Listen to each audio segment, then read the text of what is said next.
السلام علیکم ورحمۃ اللہ وبرکاتہ۔ بہلول مجذوب ہارون الرشید کے زمانے میں ایک مجذوب صفت بزرگ تھے۔ ہارون الرشید ان کی باتوں سے ظرافت کے مزے لیا کرتے تھے۔ کبھی کبھی جذب کے عالم میں وہ پتے کی باتیں بھی کہہ جایا کرتے تھے۔ ایک مرتبہ بہلول مجذوب ہارون الرشید کے پاس پہنچے۔ ہارون الرشید نے ایک چھڑی اٹھا کر دی۔ مزاح کرنے کی نیت سے کہا کہ بہلول، یہ چھڑی تمہیں دے رہا ہوں، جو شخص تمہیں اپنے سے زیادہ بے وقوف نظر آئے اسے دے دینا۔ بہلول مجذوب نے بڑی سنجیدگی کے ساتھ چھڑی لے کر رکھ لی اور واپس چلے گئے۔ بات آئی گئی ہو گئی، شاید ہارون الرشید بھی بھول گئے ہوں گے۔ عرصہ دراز کے بعد ہارون الرشید کو سخت بیماری لاحق ہو گئی، بچنے کی کوئی امید نہ تھی۔ اطباء یعنی ڈاکٹرز نے جواب دے دیا۔ بہلول مجذوب عیادت کے لیے پہنچے اور سلام کے بعد پوچھا، امیر المؤمنین کیا حال ہے؟ امیر المؤمنین نے کہا، حال پوچھتے ہو بہلول، بڑا لمبا سفر درپیش ہے۔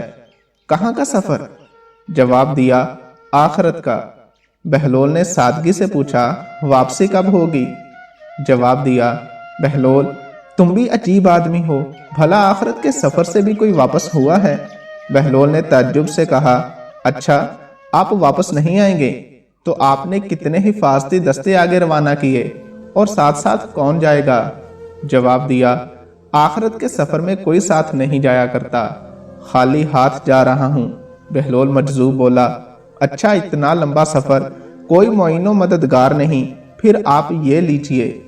بہلول نے چھڑی بغل سے نکال کر کہا، یہ امانت واپس ہے، مجھے آپ کے سوا کوئی انسان اپنے سے زیادہ بے وقوف نہیں مل سکا۔ آپ جب کبھی چھوٹے سفر پر جاتے تھے تو ہفتوں پہلے اس کی تیاریاں ہوتی تھیں، حفاظتی دستے آگے چلتے تھے، نوکر خادم لشکر کے ساتھ ہم رکاب ہوتے تھے۔ اتنے لمبے سفر میں جس میں واپسی بھی ناممکن ہے، آپ نے تیاری نہیں کی۔ ہارون الرشید نے یہ سنا تو رو پڑے اور کہا، بہلول ہم تجھے دیوانہ سمجھا کرتے تھے، مگر آج پتا چلا کہ تمہارے جیسا کوئی نہیں۔ اجازت دیجیے ڈیئر ویورز، ملتے ہیں نیکسٹ ویڈیو میں۔ اللہ حافظ۔